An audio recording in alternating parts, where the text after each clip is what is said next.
Guitar design. What's best? Part 2. Sorry about the abrupt ending to part 1 there. I dropped the phone and it stopped recording.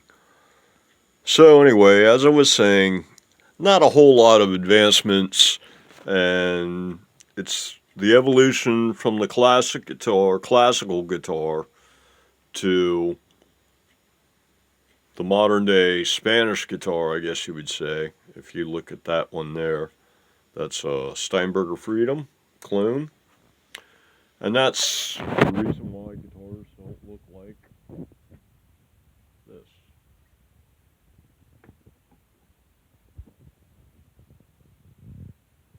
That's the Traveler Pro Series. Early 90s, mid 90s, something like that. Very nice little guitar. Thing definitely rocks. Definitely rocks. Let's see. So that's more or less where I was. Yeah, there hasn't been a whole lot of innovation. There's been some innovation. I did a video on the history of the Spanish guitar. You get a couple things every 20 years, 15 years, something like that. The other thing I wanted to mention, I'd mentioned earlier that I'd tried a diagonal spine carve. I've also played around with asymmetric neck profiles, and yeah, once again, there's something to be said for them, but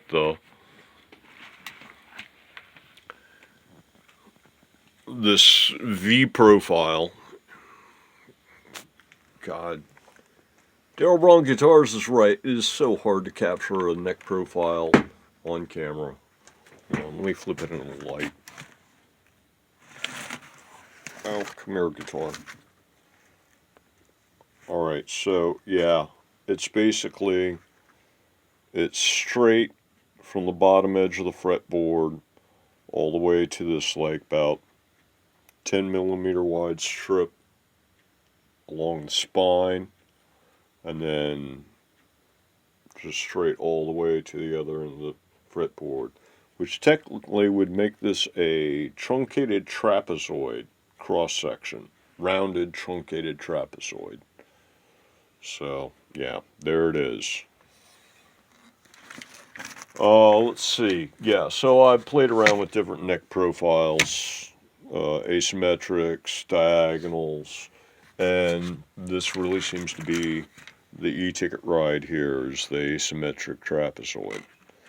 You probably can't get much better. I don't know, there might be something better. Still room for experimentation in almost everything, probably.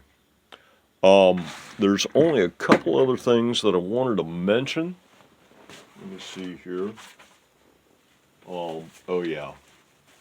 The last big thing on ergonomics is, of course, where the controls are in control layout. And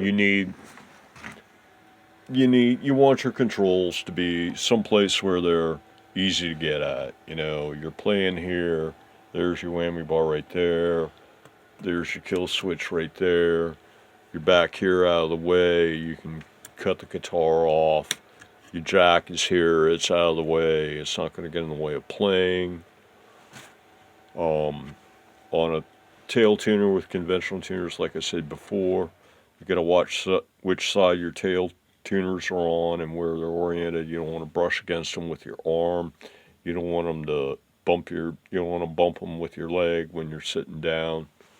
So, yeah, those are kinds of things to watch for. Control layout. Another issue would be how simple or complex the controls are. Obviously, simpler is better. It's cool to have, lots of pickups and have phase and series parallel and every different kind of like tone that you can get out of whatever coils you got going on here, single coils, double coils, however many coils. So yeah, that can be very cool, but you want to keep the thing manageable and understandable and easy to use, quick to use. You know, even if you have to go unconventional, you know, if you need a 6-way switch, then just get a 6-way dial or something. You need a 6-way, you need a 6-way. You know, don't mess around with lots of push this and pull that and throw the other thing stuff. Just go, I want 1, I want 2, I want number 12, you know, whatever. Just try to keep it simple. Whatever it is you decide to do on the control side. And then the other big thing is the actual physical positioning of the controls in relation to the player when they're trying to use it and under the circumstances that they're trying to use it. So if you're playing, you want something that's like, you know, right within reach, okay? And if you're like tuning, you don't want stuff in the way. You don't want your cable to be someplace where it's going to hang up with your strap, or it's going to, you know, twist around the end of the guitar or something like that, or it's going to like constantly be hanging down so that you can trip up on it because it hangs down between your legs or something. You don't want any of these kinds of things. So, yeah. And the only way to do that is iterative design. Everything in the end, doesn't matter what you're building. It all comes down to iterative design. And really what you need to do is design on paper or in your head or whatever, and then think about the design and think about how it would work. Run it through the field tests in your mind to the greatest degree possible, and that will help you foresee what you need to change in the next iteration of the design before you actually have to go through and implement any kind of prototype and do any kind of actual field testing. If it can occur to you first that, hey, this won't work or that's going to be an issue, then yeah, you know, that's time and money saved when it comes to building things and designing things. So ergonomics, yeah, you want it to be sculpture, you want it to be smooth. Now, when I say you want it to be smooth, that doesn't mean there's anything wrong with, like, you know, a nice textury grain for the body in order to give it something interesting going on. That's not where it needs to be smooth. I mean, it needs to be smooth enough they don't get splinters or something, but you know what I mean. So yeah, you want it to be smooth, both in shape and in feel, because it's, you don't want something that's got hard edges that are going to dig into you. You don't want something that's going to be rough on the hands. You want the whole thing to be, I don't know. You want the whole thing to be round and soft and smooth, because it'll be more comfortable that way. And of course, yeah, balance, it's so much as balance, because all of the orientation of the guitar in relation to the player, it all starts with the balance of the guitar itself, the weight distribution of the guitar. See, remember the last one was, where were we? We were at about 14 on the last one, right? Now look at this one. Tail tuner. Where am I at? I'm below 20. I'm at about 26 here. 26th fret. And that's my center of balance for headstock to tail on this thing. Now granted, this particular type of tail tuner bridge is a rather hefty unit, probably clocks in at close to 2 pounds. I wouldn't be surprised. So yeah, it puts everything on the tail end. But overall, the guitars, you know, it gives the guitar mass, despite the fact that this is rather not much to this guitar otherwise. And it doesn't, because of the fact that it has good mass, it's got good inertia, so it doesn't feel too flimsy, too light. And really that's Yeah, as far as like, oh yeah, there's another issue with ergonomics. That's one I almost forgot about. The weight. Okay, basically what it boils down to is what I've discovered is that I really don't think it's possible to with a neck and a fretboard and a truss rod and something to connect that to the rest of it, and some way to support the thing in the way of like when you're sitting and when you're standing. Without these, with just that, I really don't think it's possible. Once you add in the weight of the hardware and everything, I just really don't think it's possible to build an electric guitar that's too light. Maybe if you did, some kind of like electroacoustic, super thin hollow body thing with a piezo and a neck, and the whole thing would just be so lightweight that it would just kind of feel like you were playing a kite or something. But short of that, I don't think so. I don't think so. So yeah, basically lighter's better, and that's it. Lighter's better, and you probably can't build a guitar that's too light. Maybe if you get in some really esoteric materials or something, bake it all out like, carbon fiber rods or something, and totally minimalist, and even get minimalist on like the neck and stuff. And so it's basically just like a fretboard and a giant carbon fiber rod connecting everything else together. That might not weigh enough. But yeah, anything short of something that radical.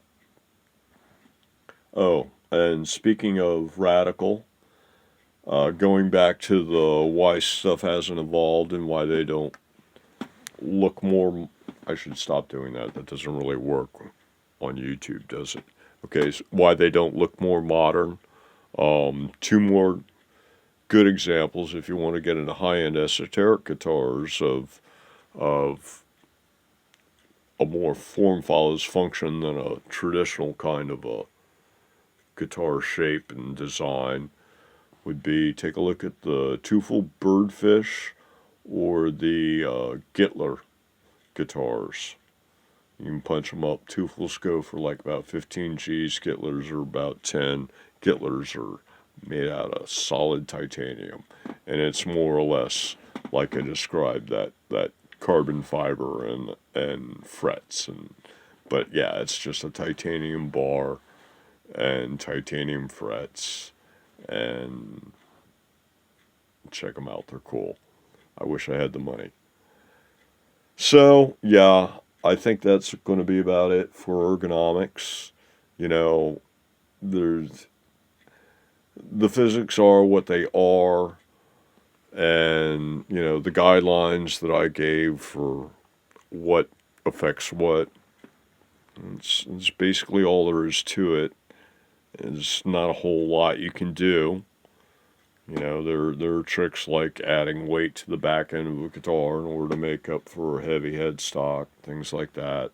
Wider straps if you've got the issue like when I was hanging the other guitar off my finger and it tended to dive towards the neck. Wider strap can increase the frictional resistance there at your hanging point, which is your shoulder usually, and has a lot anyway.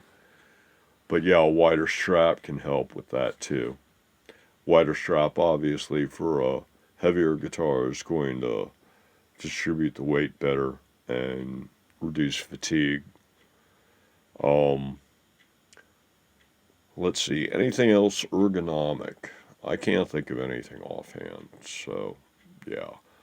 Um, as far as guitars like the Rose here, the Steinberger Freedom clone, as far as like no heads go and ergonomics and weight distribution, it's really not as much of an issue as you would think or you might possibly imagine if you've never played something like this.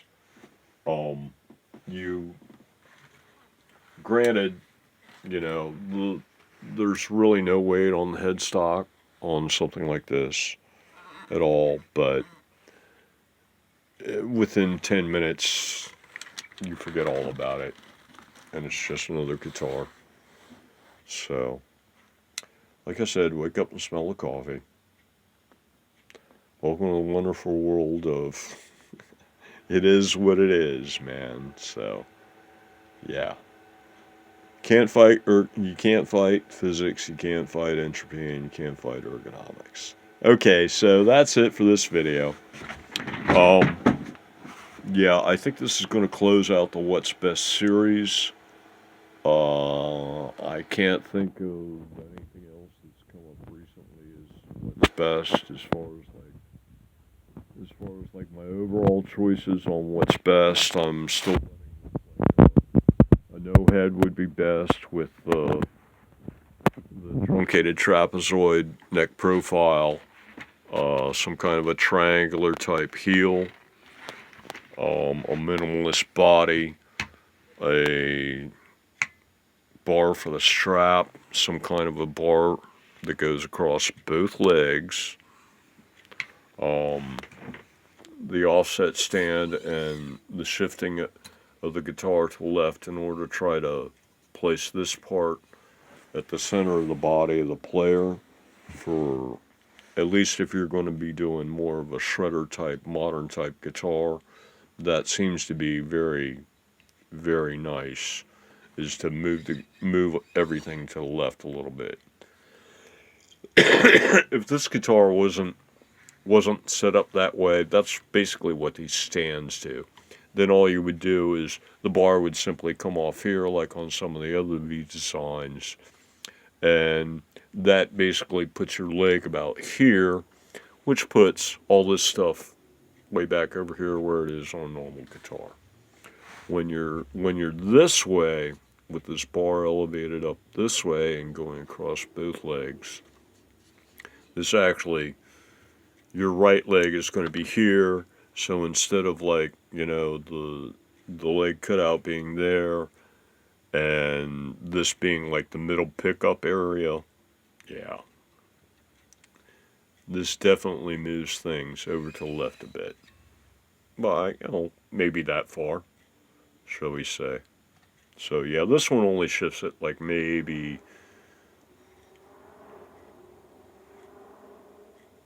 3 inches as far as like moving the entire guitar to the left of the player. Perhaps 3 inches, which tends to move the bridge underneath the right hand a little bit more, which is going to be where you want to be. It's what it is that, you know, when you're playing, your right hand's going to be more or less here at its most natural hanging position. And so that's where you want wherever your picking location is, you want that to be here. So if I take this guitar and I lay it up like this, then, and let's set it up for, I'm going to be playing middle and doing some palm mutes. There's my leg, yeah. Yeah, so your arm hangs more or less right down here by your leg, and you want things to be more or less kind of like this. So here's my leg, here's the line for my leg, here's the saddle, here's the saddle line, or the bridge line, and my hand goes like right here, and I'm playing. And so as you can see, yeah, if my bridge pickup is right here, this is definitely, hi Precious, this is definitely, on a regular guitar, it would be down here more, much more. Let's see, the leg cutout would be there, the bridge would be there, the middle pickup would be here, 30 degrees, yeah. A regular guitar, the bridge would be about here, the saddle would be about here, and I'd be down like this in order to play, which puts my, about that much difference. So, yeah. definitely makes a difference. You wouldn't think that it would, but it does. Moving the guitar a little bit to the left if you're going to be playing pretty much bridge metal type action. Okay, Presh, I need you to move over some. Peekaboo. Peekaboo. How's my beautiful? See you later. Okay, folks, I think that's going to do it for the ergonomics. I might come up with something else at a future date. If I think of something, I guess I'll make an addendum video or something of that nature. A few last looks at things here. I don't still have that neck where I did the diagonal spine like on a strandburg. Steinberger. I have a hard time keeping those two straight, so, but yeah. The diagonal spine that you find on a strandburg. They also have a pretty nice no-head bridge system that I've heard of, but unfortunately, you can only get it by buying one of their guitars, so. Maybe someday, right? Okay, folks. Until next time, everybody, have a good one.